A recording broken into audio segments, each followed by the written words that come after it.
Olá,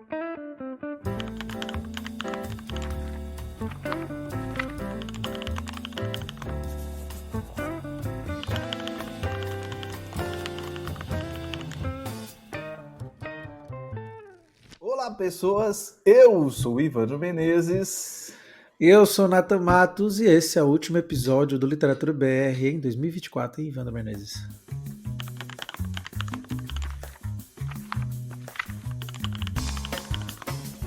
Ah, tá, em 2024. Chega a dar um frio na barriga, o último episódio, pronto. Estamos se aposentando, estamos morrendo. Acabei de ler um livro sobre um senhor de 77 anos que Qual tem é o livro? Alzheimer. Tá desaparecendo, o cara vem com essa. Qual é o livro? Último episódio. É o Homem Sem Mim, da Ruth Simões Ribeiro. Ruth Simões Ribeiro. Escritora Sei quem é, portuguesa, publicada aqui pela editora Nós. Tá certo. Não sabia quem era, enfim, peguei o e-book e aí? dei uma lida. Aqueles livros que você tem ali e por algum motivo você colocou na biblioteca lá do Kindle, mas não sabe por que você comprou E até que o fica ali. Aí eu nem lembrava mais, eu acabei lendo. Esse ano foi um ano que eu fiquei muito interessado nessa relação de pais e filhos e pensando nessa coisa do legado e do fim. E não sei, acho que eu ouvi muito uma música do Tiago Arraes chamada Vulto, e ela fala exatamente sobre isso, né? Que quando os filhos nascem, a gente vira um vulto, né? A gente vira um resquício do passado, uma coisa assim. A gente se torna menos e não mais. Então eu fiquei pensando um pouco nisso. Que para os nossos filhos, por mais que a gente faça, por mais que a gente, enfim, faça os sacrifícios que fazem, abdique das coisas que abdica às vezes, para o bem-estar deles, são coisas que eles nunca vão lembrar totalmente. Mas eu não sei se eu concordo muito, teria que entender um pouco melhor a letra aí para poder ver esse menos, porque menos é mais. E se é assim, quando eles... Menos que eu digo assim, no sentido de que você deixa de lado muitas coisas que você desejaria fazer e se satisfaz fazendo por eles, entendeu? Nesse sentido que a gente se torna menos, mas a gente ganha mais. Não é no sentido de se tornar se torna menos para si, se torna menos para si, mas também pode se tornar mais para eles ou para elas, né? Porque na memória, no futuro, exatamente, se a relação for profícua, a relação aí eu acho que é uma... Aí é uma merda. Não, é porque assim, a gente acaba passando dessa para outra, né? E aí a gente fica só na memória. Então, muitas vezes a gente se torna mais também. Só que às vezes... O refrão da música em si, ele diz assim: vocês nasceram e eu virei memória, né? Um vulto, uma sombra na história. E muito do que fiz e ainda faço se perderá no mar do esquecimento, né? Sim.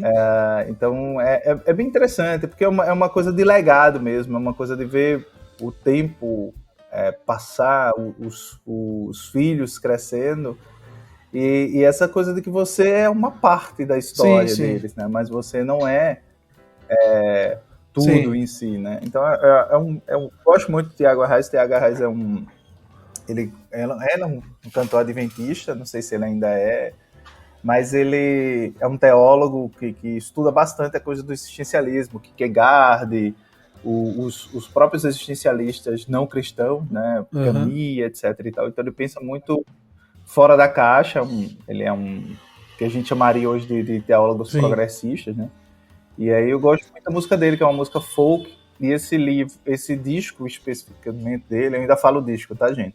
Esse disco especificamente dele chama-se A Trilha de Volta, e é um disco só com canções que ele fez especificamente para as pessoas da família, né? Então tem uma canção que ele escreve para a mãe, chama Culpa, é uma canção linda, assim. Tem uma canção que ele escreve para o pai, Medalhas, que o pai era atleta, né, tal, e ele nunca foi tão bom nos esportes. Então ele fala dessa relação dele com o desejo de dar orgulho ao pai, não sei o quê. A primeira canção desse disco que me pegou muito chama-se Lavoura, que ele escreve para o irmão dele, para o André. E é uma música linda e tal. Mas assim, é que me pegou na virada, assim, uma das canções que ele escreve pro filho que chama Vulto. E eu tenho pensado muito nessa coisa, tenho pensado muito na minha própria relação, na minha própria condição de pai mesmo. E tenho tentado escrever sobre isso também, pronto. de alguma forma. Já temos aí. É difícil. Já temos os próximos passos literários de Evandro Menezes. Não sei, mas tô brincando aí de escrever um pouco sobre isso, pensar um pouco sobre isso, refletir um pouco sobre isso. Mas enfim, eu acho que não é o tema do episódio, né? É o preâmbulo do episódio desse... Fica aí, é um álbum de 22 ou é 23? Quem tiver interesse, quiser ouvir lá. É um livro, um álbum de folk produzido pelo Bird, que é um músico alternativo dos Estados Unidos, que é um baita cara, assim, toca folk e tal.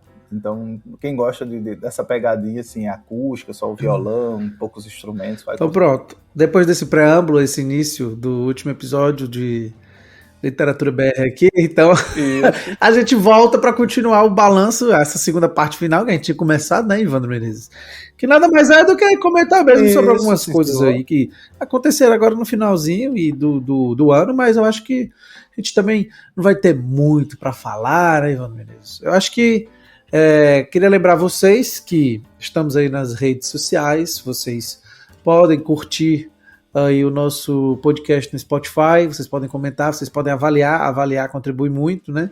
Então, coloca lá as estrelinhas lá.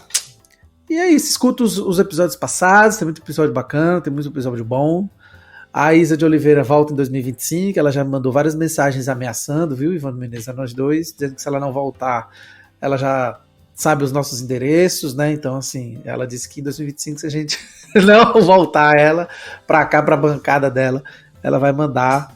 Ela vai mandar, não, ela virá atrás de nós. Então, fica aí essa dica ameaçadora da nossa companheira. Para além disso, meu amigo, é um perigo. É um perigo. As duas coisas. Ela atrás de nós e ela no podcast. Para o perigo, eu queria ver com você que a gente começou a falar de dívida. Sim, mamãe gentalha. Sempre quis falar isso nesse podcast. Pelo amor de Deus. A gente começou a falar de dívidas literárias no episódio passado. Ainda bem que é só as literárias que a gente começou a falar, porque aí cabe no episódio. Agora, se fosse as outras dívidas... Aí, só as literárias, se a gente começar, já não vai caber avaliar as outras. A gente falou... Fala. Olha, dívidas literárias eu tenho para somar a minha lista, assim, porque a pessoa não é uma pessoa normal, né? Então, uma dívida literária... Tô arrumando algumas dívidas literárias, na verdade 3. Vamos ver se eu cumpro pelo menos uma. Quero ler 3 trilogias que eu quero muito ler. Que é a trilogia da Agatha Christie, né? Que saiu aí pela Dublinense. Ai.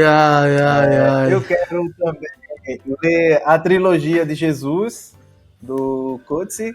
Eu gosto muito do Coetzee, para quem não sabe. Então eu tento ler pelo menos um livro do Coetzee por ano. Até para não gastar, não acabar logo, né? E qual é a outra trilogia? Esse ano eu li A Espera dos Bárbaros, e foi muito bacana, porque eu antes de ler O Espera dos Bárbaros, eu fui ler o Dino Buzzati, que é o Deserto dos Tártaros, né? Que é um romance meio que dialogam, né? Porque eles têm elementos em comuns ali.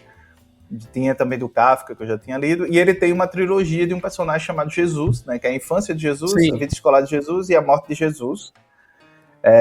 Que o Jesus do título não é o Jesus mais conhecido, né? Então aí eu tô querendo ler a trilogia da Agatha Christie, como eu falei, e a trilogia da Planície do Cormac McCarthy, que provavelmente será aquela que eu não vou conseguir cumprir, enfim, porque eu gosto muito do McCarthy, mas eu tenho uma relação e uma experiência de leitura engraçada com ele. Eu não consigo ler o McCarthy muito rápido, então eu tenho que ler em doses muito homeopáticas, né? Então muitas vezes eu leio ali 2, 3 páginas, eu leio um capítulo e paro, e levo meses, aí volto, né? E foi assim com o o livro dele mais famoso, né, que é o Meridiano de Sangue. Estou devendo, inclusive, a resenha, porque eu, enfim, não consigo fazer a resenha desse livro. E eu li, eu acho que 2, 3 anos, o Meridiano de Sangue. Então foi um parto ler. Que é um livro ótimo, bom que se diga, né? Antes que alguém diga assim, mas por que isso? Não sei, eu tenho uma relação com livros que eu gosto muito, às vezes que eu acho o livro muito bom, mas eu não consigo emplacar, assim, não consigo ter uma leitura fluida com eles. E aí a leitura vai, chega um momento que ela destrava e aí eu me apego àquilo ali e vou lendo loucamente até terminar, né? Eu acho que o outro livro que eu tive isso foi A Trama do Casamento, do Jeffrey Eugenides, que é um autor que eu adoro, né? Então essa é uma dívida. Essas dívidas aí das trilogias, quero ver se eu consigo ler essas 3 trilogias, duvido que eu consiga, mas vamos lá. Aí eu tenho uma outra dívida, essa eu vou pagar com o meu friend, né, com o meu best friend forever, que é Solenoide. Vamos tentar ler Solenoide, né, Nathan Matos? E aí, essa é uma dívida que eu tenho. E eu tô com outra dívida agora que eu esqueci. Tava aqui com ela na cabeça, fui falar do Solenoide e me perdi. Pois mas, enfim, o Ivandro... lembrei. Quero ler mais um romance do Mohsin Hamid, que também é um autor paquistanês. Para quem não conhece, nunca leu, que eu adoro, né? Ele tem ali o Fundamentalista Relutante, que é o primeiro romance dele. Tem Como Ficar Podre de Rico na Ásia Emergente, esse eu já dei o check. Tem o Passagem para o Ocidente, esse eu também dei o check. E estou aqui com O Último Homem Branco, que é o romance mais recente dele. E aí eu quero ver se eu também leio um Mohsin Hamid agora em 2025. O Ivandro, ele tem um grande problema.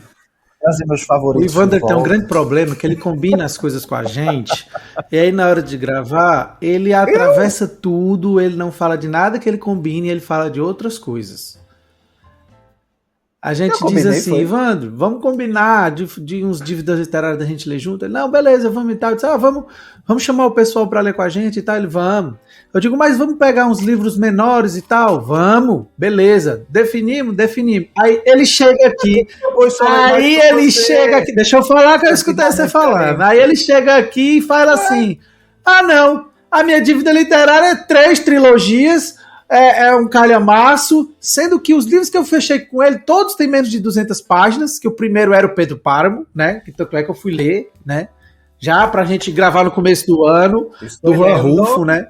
Aí o outro que a gente falou, que eu queria convidar vocês para ler também.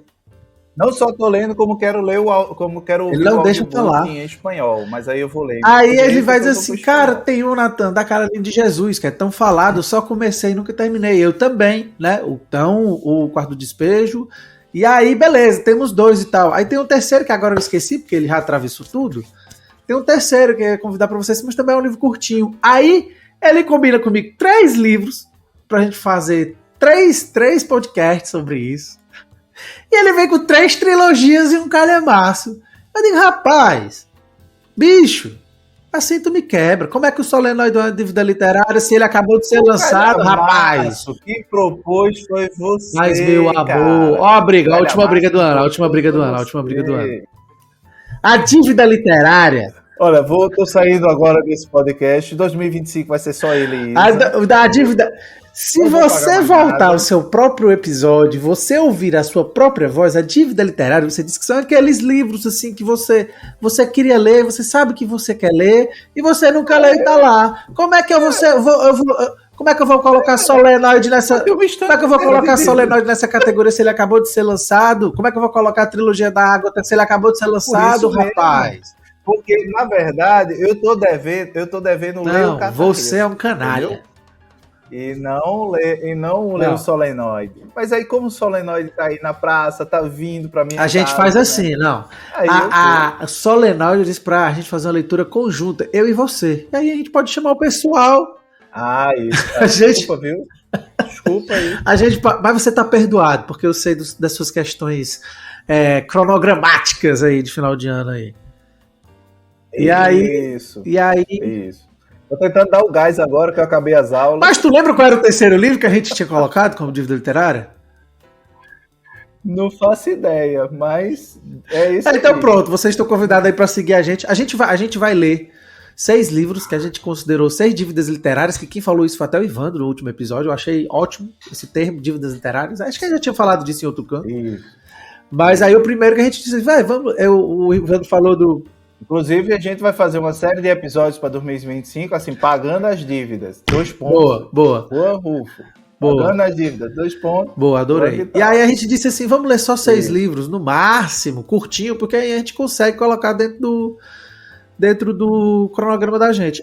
Isso. Na verdade é curtinho, pô. Tem não, aí o primeiro é o Pedro Páramo. Não atrapalha o povo, não. O primeiro é o Pedro Páramo. O segundo é o Quarto de Despejo da Carol, da Carolina. Inclusive, quem quiser ler o Pedro Páramo junto com a gente, o nosso encontro do Pagando Dívidas vai ser no começo de fevereiro. Tá? Do Pedro Páramo. E aí... Isso, que a gente vai ter o episódio lá batendo papo, se vocês quiserem. Tem muito tempo, junto, então assim... quiser ler junto. E aí, enquanto isso... A gente devia gravar esse episódio ao vivo, né? Pode ser. E aí o Quarto de Despejo ficaria lá para abril, né, Ivandro? Cada 2 meses, assim, bem curtinho mesmo, bem curtinho, com muito tempo para não ter desculpa. Eu acho que eu vou aproveitar as minhas dívidas com o Natan, vou colocar no meu projeto de extensão aqui da universidade. Que aqui macho, não se entrega não, mano. De leitura, né, que a gente debate direito e literatura. Tu tá criando, como é que chama? Tá criando... Como é que chama? Tá criando provas contra tu mesmo. Não tô criando expectativa, eu tô economizando tempo. Porque aí eu boto aqui, leio, pago a dívida por obrigação, provas contra tu mesmo. Bom, esses são os 2 primeiros, digamos assim. E daí, eu e o Ivandro, a gente quer ler o Solenoide do Cartaresco, como ele disse, que eu também quero ler o Cartaresco faz tempo, eu tenho outro também. E são 800 páginas, né? Como o Ivandro... velho. Cartaresco. Sei lá, eu falo desse jeito. Eu acho que e Antônio é isso, falei errado. E... Não era tão mais fácil. Pronto. Autor de Solenoide, pronto. E daí, velho, seguinte, essa aí é a nossa primeira leitura conjunta, que eu e o Ivan, a gente vai divulgar um cronograma, segue quem quer, quem puder. Mas assim... Eu vi agora o livro, um episódio futuro pra gente fazer, Eternos Candidatos ao Nobel, né? Porque ele tá sempre ali... Mas eu acho que ele vai ganhar. Apostas, acho que ele ganha. Próxima década... Eu acho que ele ganha também. Acho que ele ganha. Já o Murakami... A próxima década eu acho que ele ganha. E daí... Eu acho. Já o Murakami eu já acho que não ganha. E daí... Mas são nomes que estão ali na lista, né? Salman Rushdie, então, enfim. Vai, fala, e daí... Vai fazer 10 minutos que a gente tá tentando fechar esse ponto e o homem não deixa. E daí essa leitura conjunta, como nós dois somos pais de crianças e outras questões, a gente vai ler bem pouquinho por dia, igual como eu fiz com o Don Quixote lá atrás, né? Que eu demorei... 8 páginas, tipo assim, a média é essa, 8 páginas por dia. Em 100 dias a gente lê. Então, lá para abril também, né? Até março tentar terminar, né? Vamos tentar terminar em março. Janeiro a março. Quero ver se vai dar certo. Porque é um período um pouco mais tranquilo. Vamos precisar de consistência e de constância, meu filho. Eita, diabo. Não, chegando em minhas mãos eu começo. Tá a caminho. Vai ser igual a academia. Que fique de exemplo. Eu acho que eu vou começar a levar a Solenoide para academia. Porque aí eu levo, faço meu treino, e aí eu vou para a esteira, e aí é a minha desculpa de ficar na esteira, porque aí eu fico na esteira. Que fique. Entendeu? O tempo das 8 páginas. Como eu leio devagar, isso vai uma meia hora. Mas tu tomou o quê agora de manhã? Que o homem não para de falar. Ave Maria, hoje ele tá que tá. Ei! Até esqueci o que eu ia falar. É assim mesmo, é assim. Acabando o mesmo ano, já ninguém tem cabeça pra porra nenhuma. Pois é. Lembrei. Que fique de exemplo para os editores e as editoras que nos escutam. A Silvia ouviu o nosso podcast e o pedido para enviar Solenoide por Ivandro. Quando deu fé, menos de uma semana depois, ela, Natan, tá aqui o rastreio. Eu escutei o episódio. Olha aí. Já estamos preparados para isso. Aê, garoto. Silvia, 1000 cheiros para você. E o pessoal da Dubli obrigado. também escutou-nos, enviou aqui para mim os físicos da água, enviou os e-book pro Ivandro aí. Ele gosta de e-book. Pessoal da Dubli. Ei, macho, manda um beijo pra Isa também. Eu ainda só faço coração naquele antigo, tá? Pra Isa eu não mando, não. A Isa eu não mando beijo nenhum. Eu mando escorpiões. Eita porra. Tá vendo aí, né, Isa? Mas enfim. Ivandro, fora... Também que em 2025 ela não vai voltar aqui pra me xingar, então tá ótimo. Tu começou Pedro Páramo, né?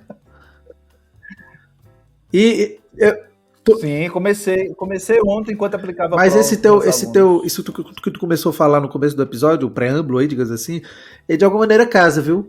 Com o tema, assim, essa relação do padrão da relação pai-filho, que tem ali mais de uma, essa coisa do esvair-se aí, tudo mais, desse esquecimento, acho que é um...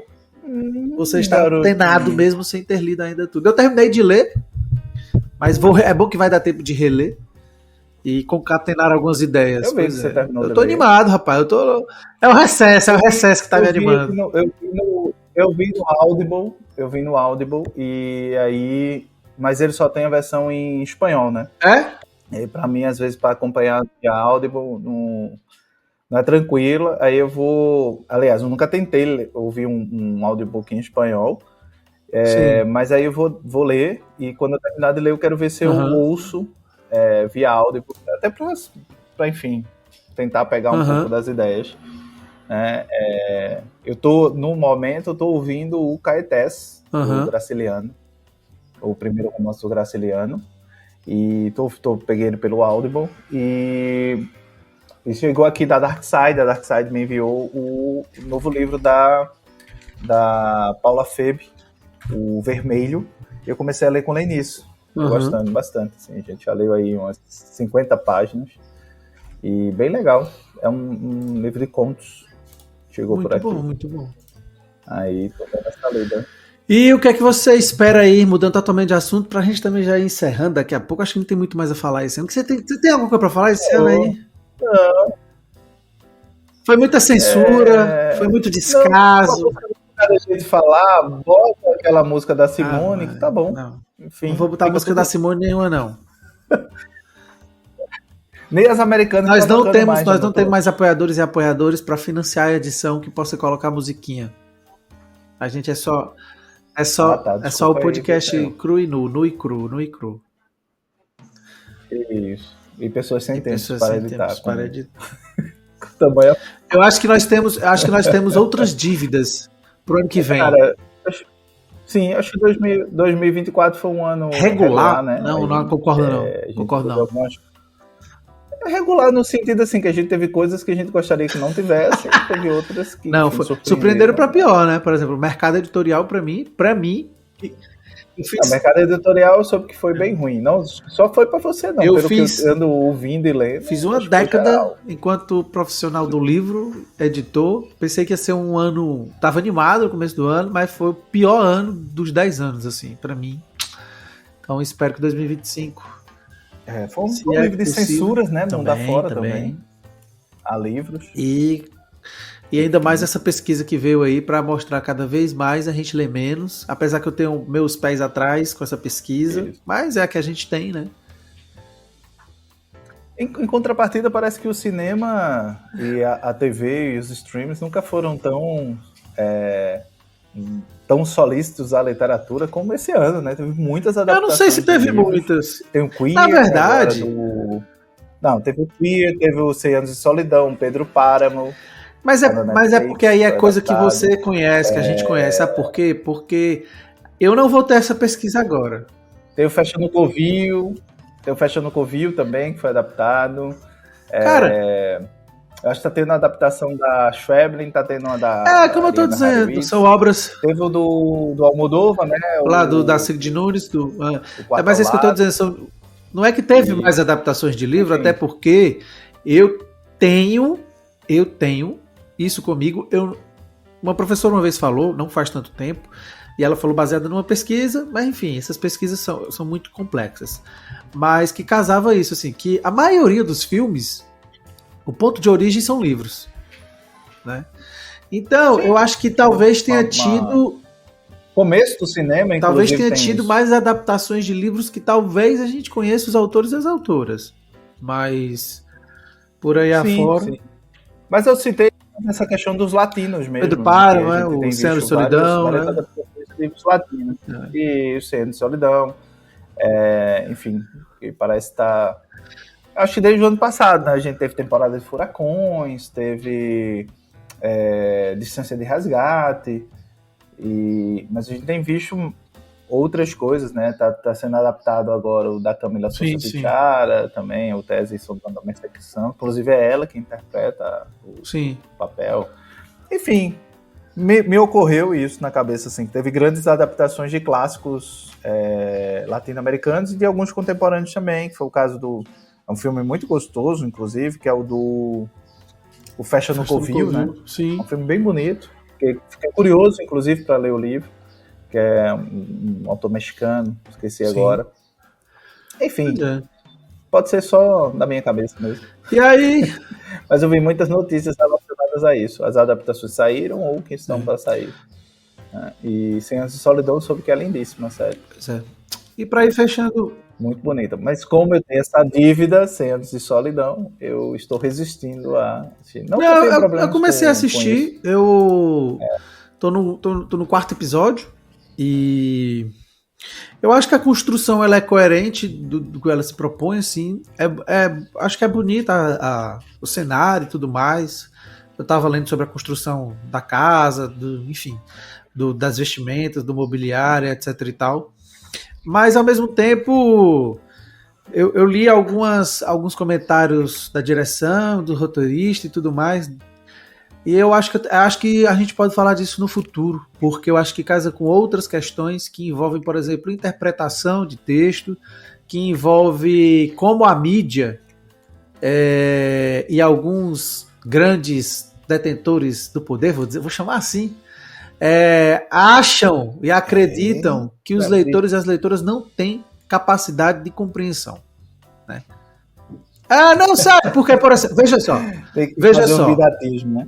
Eu vi só uma crítica, cara, o cara falando que era uma boa propaganda de café. Não acho, não, assim. Eu acho que por um viés, talvez, eu ainda não terminei, por um viés talvez faça jus, talvez.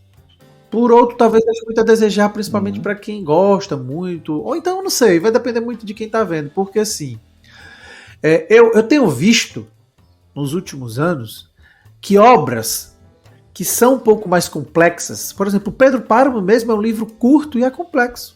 Você vai ver.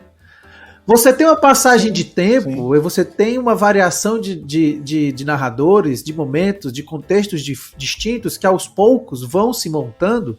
E não necessariamente a gente precisa montar 100%, porque a literatura não precisa ser isso também. E querendo ou não, há um certo grau de compreensão, eu acho, para todo mundo, né?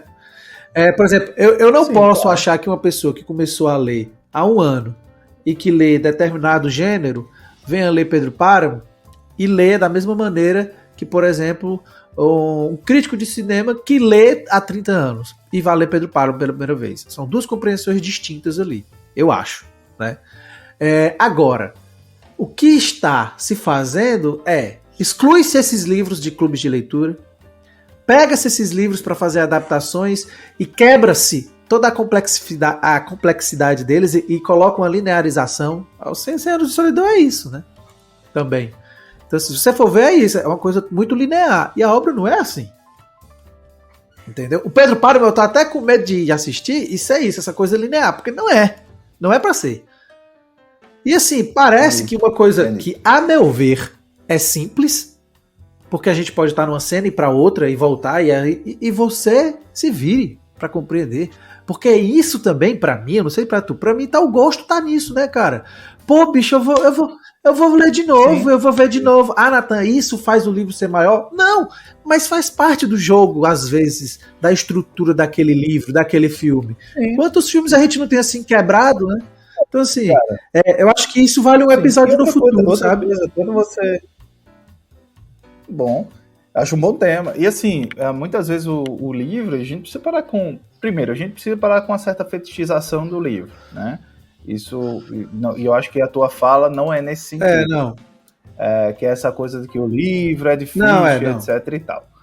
Porém, todo livro, ou todo bom livro, por assim dizer, alguns vão dizer que só alguns fazem isso, né? Só os clássicos fazem isso, seja lá o que isso for, clássico. Você, cada vez que você lê, eu acho que tem duas relações aí. Primeiro, você é um leitor diferente, né? E segundo, essas leituras te apontam, sinalizam, mostram coisas que você não vai enxergar mesmo da primeira vez que você leu, entendeu? Isso, olha isso só. É fato, né? E o que você falou também tem muito que você fez essa comparação de um leitor iniciante, um crítico de cinema, enfim, que vai ter visões completamente diferentes. É fato, porque assim, quanto mais bagagem a gente acumula, mais a gente vai ter outras ferramentas para decodificar coisas que estão ali e ampliar ou não as nossas compreensões. Eu tenho muito medo, por exemplo, de voltar a livros que eu li na minha adolescência, que eu achei o máximo, e estragar. Porque a leitura pode fazer isso. Mas você falou uma coisa agora que eu fiquei pensando aqui. Veja bem, você falou uma coisa. É isso, assim, quando a gente relê um livro, a gente já vai encontrar, por exemplo, Memórias Póstumas de Brás Cubas. Você leu a primeira vez, você gostou, massa, você entendeu. Beleza. Você vai ler uma segunda vez, você vai encontrar coisas que você não leu na primeira. E assim vai acontecer sucessivamente. Sim. Por quê? Porque que uma obra que é estruturada de outra maneira, não linearizada, que tem momentos distintos de contextos, de tempo e tudo mais, a gente vai achar ruim reler ela. Então a gente, quando for adaptar ou for fazer qualquer coisa, a gente coloca ela para ser linear, ou então a gente não coloca ela, por exemplo, num clube de leitura, porque os nossos leitores e as nossas leitoras não estão preparadas, ou não vão gostar, ou vão reclamar. Porra, velho! Tu desacredita muito nas pessoas, né? Porque assim, achar que... Tá aí um tema bom, literatura de clube de leitura. Mas eu acho que caberia ouvir a gente pedir comentários de várias pessoas sobre isso, assim, que trabalham com o clube de leitura, se quiserem mandar. Porque eu tenho achado isso, sabe? Eu tive livro. Mandem pra gente montar um roteiro, né? Fazer finalmente. Esse aqui teve, mas você bagunçou.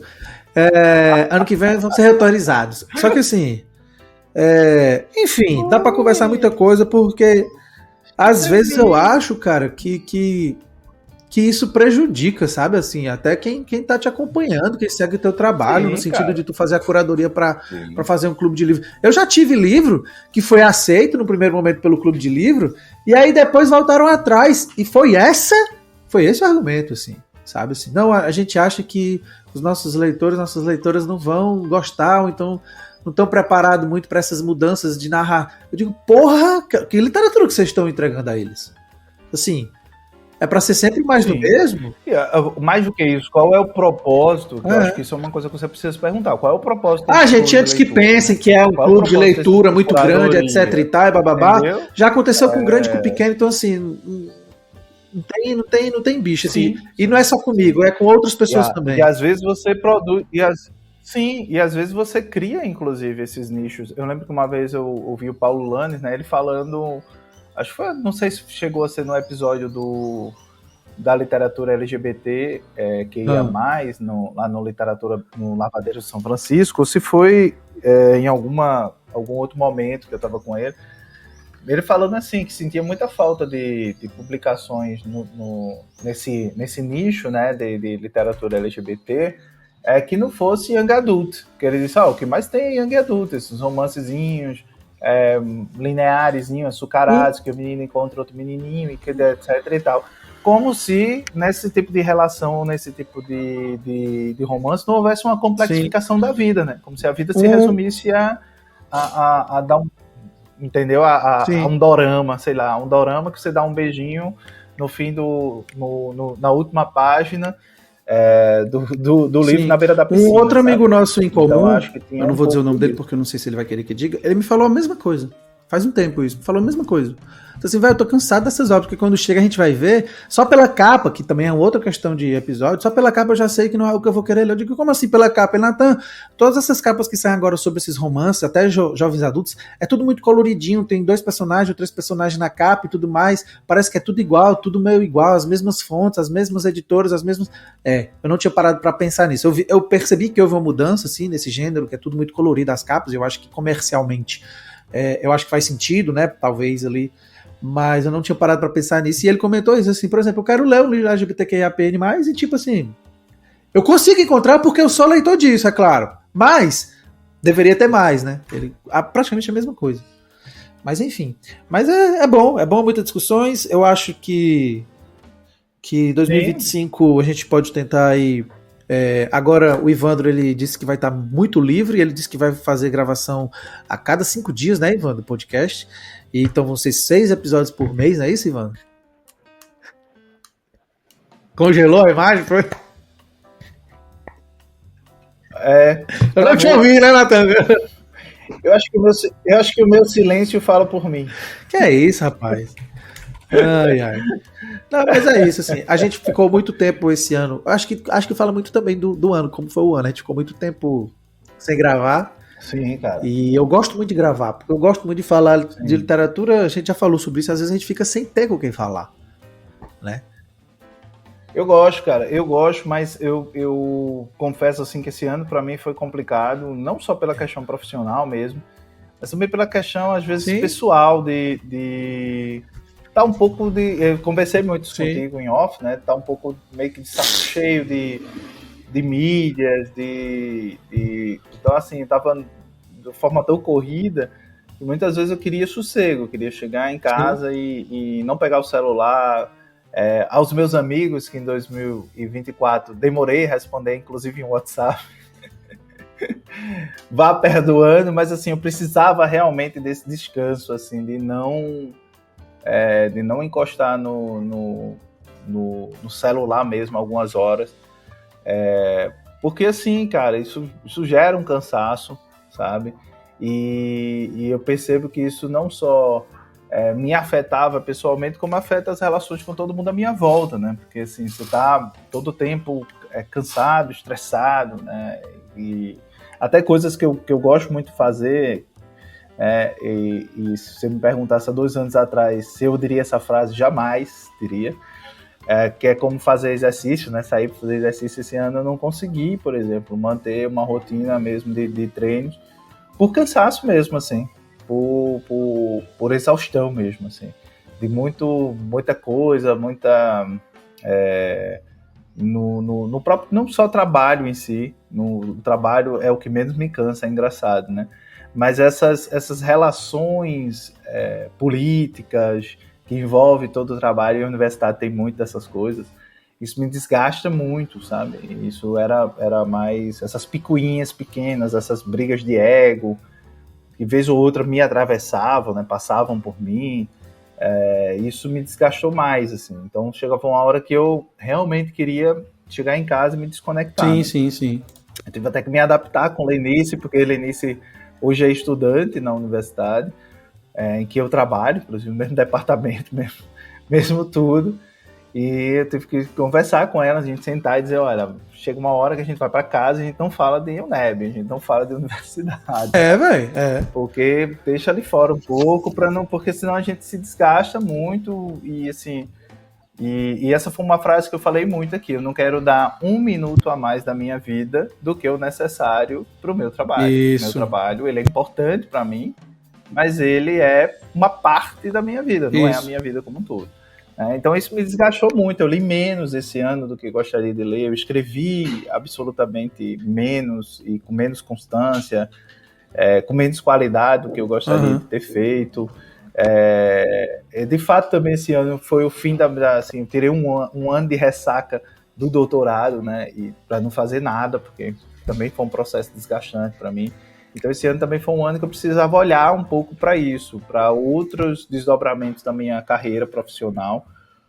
E então esse ano foi complicado mesmo de gravar, tanto aqui como no Lavadeiras. Acho que o Lavadeiras eu tenho como meta sempre 10 episódios por ano, esse ano só fiz 6, por exemplo. então ficou abaixo. E só fiz 6 porque eu já tinha gravado ano passado alguns, né?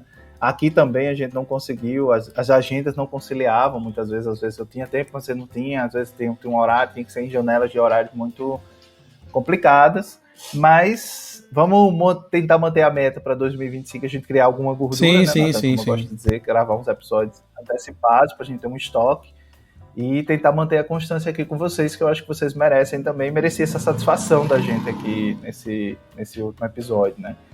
E principalmente as pessoas que nos apoiavam, né, que apoiaram durante um tempo que o Catarse esteve aberto, né? Então, dá essa satisfação, que não é descaso, na verdade é cansaço mesmo, e as agendas lotadas que a gente não conseguia, enfim, adequar e adaptar. Mas essa é uma das coisas que eu mais gosto de fazer, é o podcast. Gosto de fazer porque, enfim, eu faço com um cara que eu adoro. Isso, pronto, a gente já pode ir desligando. Aqueles presentes que a vida lhe dá, vez ou outra, né? E aí é muito prazeroso fazer isso. Se não fosse, eu não estaria aqui. É bom. Saibam disso. E é prazeroso também expandir essa conversa, saber que outras pessoas estão ouvindo, que está chegando outras pessoas, está fazendo as pessoas pensarem. E é legal, pô, porque... Isso é muito gratificante. Eu acho que é a grande recompensa, né, do eu acho que também porque... não teve muita gente, né, como tu sabe, porque toda vida que chega alguma coisa eu te mando, mas teve algumas poucas pessoas que mandaram assim, pô, cadê o podcast? Eu gosto de acompanhar e tal, e a gente fica sem saber que tem gente que acompanha sempre, porque a gente só vê dados, né? A gente vê dados, por exemplo, os 3 ou 4 meses que a gente ficou parado, eu acompanhava de vez em quando os gráficos, assim, e sempre tinha alguém ouvindo, né? E é curioso que entre esses momentos, os episódios passados, evidentemente, eles foram mais ouvidos porque não tinha nada novo, digamos assim. Mas era o que de vez em quando eu mostrava, eu tirava um print, mandava pro Ivan, disse, bom, mas vamos gravar. Mas é isso, eu acho que foi as agendas mesmo, porque é realmente complexo, né, assim, os horários. E a gente colocou que, tipo assim, vamos viver também, né, porque senão...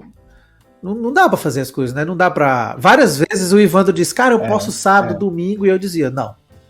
Eu não vou gravar sábado, você não tem que gravar sábado. Isso aqui é uma coisa que a gente gosta de fazer, mas sábado e domingo a gente precisa ter pra qualquer coisa para além de... Isso aqui pra mim eu não vejo como um trabalho, mas a gente acaba vendo porque tem que ter um horário, tem que ter um roteiro, tem que pensar, tem que divulgar. Aqui a gente grava aqui, aí depois... passa 2 horas para editar e depois passa 2 horas para subir tudo nas redes sociais. E aí, aquela coisa, a gente faz porque a gente gosta mesmo e tudo mais, né? A gente fez o apoio no Catarse, a gente pretende voltar de alguma maneira, a gente tá revendo e tal. Mas é isso, espero que a gente continue, não sei por quanto tempo, mas eu gosto mesmo de gravar. Eu acompanho alguns outros podcasts. Eu gosto de 1 ou 2, assim, mas bem pouco. Eu acho que o nosso é bem avulso, eu acho que é por isso que eu gosto. Por mais que às vezes a gente tenha o nosso norte, a gente se desencaminha um pouco, a gente bate no noroeste, no nordeste, e aí volta pro norte e tal. Não, eu acho que é sempre bom você saber para onde ir, mas eu também acho que uma conversa, para ser produtiva, por exemplo, é totalmente diferente. Natan, o nosso podcast é igual repentista em feira. O cara dá o mote e ele é ótimo, entendeu? E é ótimo. É isso, pronto. É isso. Disse tudo. Pronto, é isso. Acabou a sua história. Isso. Mas então... A origem é essa. Isso foi super estudado, porque a gente, na nossa infância, a gente viu os repentistas nas feiras no interior do Nordeste, né? Natan lá em Iguatu, eu lá em Mamanguape. E aí a gente pensou, vamos criar um podcast que seja igual os repentistas de feiras no Nordeste, né? Essa pode ser a história original, né? Essa pode começar a ser a história original, né? Não, isso daria um bom podcast. Aí tem um problema. E aí, os episódios até agora a gente parou para falar em cordel, mas isso é uma válida. Além de uma vergonha, que a gente já devia ter feito isso. Sim. Mas é isso. Com certeza. Mas é aquilo, né? Como é que chama? Mais populares, mais Ferreiro de casa faz pé de pau, como é? Pois é, Carlos Ferreira de pé de pau. Mas a gente sempre aqui falou bem dos nossos nordestinos. E apesar que dia desses ouvi uma pessoa falando Algo que eu prefiro não proferir aqui sobre nós, mas enfim. Vai que ela me escuta e eu não quero que escute. Enfim, assim... Segue o bonde? Como diria a filósofa carioca Valesca Popozuda, tua inveja bate e volta, ó. Exatamente, é isso aí. Implicância com o nordestino porque a gente é melhor, então também não, também acho. Pois, gente, é isso, eu acho. Diga. Ó, Nathan, só te digo uma coisa pra gente fechar esse ponto em relação ao nordestino, é que quem é recôncavo não pode ser reconvexo. Tá certo, é justo. Né? Ficou aí, Caetano aí na cabeça. Pois, meus amigos e minhas amigas, muitíssimo obrigado por nos acompanhar aí nesses últimos 2 episódios. Evandro Menezes, valeu, muito obrigado aí. Chegamos ao fim do 3º ano, viu? Pra você ficar sabendo. Amostradinho. E se eu não tiver enganado, é o 50º episódio esse. Poderia ter sido bem. Não sei o que é que isso. Poderia ter sido um episódio bonito, poderia ter sido um episódio organizado, poderia ser um episódio com convidados, mas foi você aqui falando. Mas se fosse assim, não seria um episódio do nosso podcast. Disse tudo. Organizado, bonito, essas coisas todas vocês já tem por aí. Né? Aqui de beleza só a nossa. Fora isso. Então tá bom. Pois, gente, um beijo no coração de vocês. Boas festas, Feliz Natal, Feliz Ano Novo. Até a volta pros... que a gente nem sabia que isso existia no nosso cronograma, mas assim, até a volta dos episódios de verão aí, tá bom? Isso. Esse ano a gente vai vou gravar de sunga na beira-mar. Já disse isso desde o primeiro ano e nunca aconteceu. Eu já estou, né? Então, já pronto, estou. Beleza. Sim. Pois um abraço, beijão e até a próxima. Cheiro pra vocês e até a próxima. Fui!